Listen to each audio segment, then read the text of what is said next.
is about chatter. Lots of chatter about chatter. It's all very complicated. Run VT. That's the million-dollar question of what chatter is. For me, it feels like sometimes you're hanging onto a jackhammer. You know, working downtown, you got your hard hat on, and you're just It feels like you're sat in a washing machine, to be honest. A broken washing machine.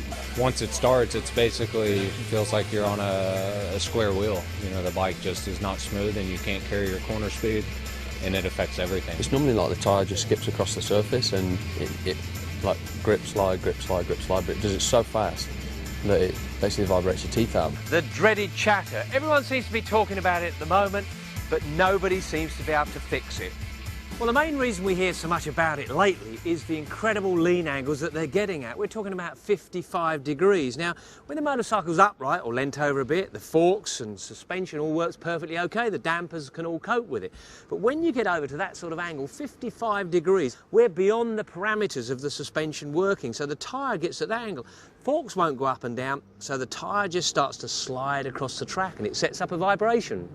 It's a bit like when you have your thumb on a piece of glass and there's lots of grip and you move it and it kind of vibrates all the way across there. The big question is, how do you fix it? it's the international mystery.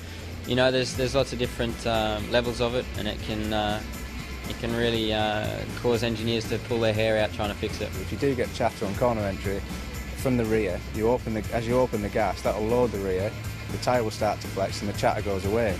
The problem with our bike is the electronics is recognising that chatter as wheel slip, so it thinks you're in trouble and starts adding traction control, engine cut, ignition cut.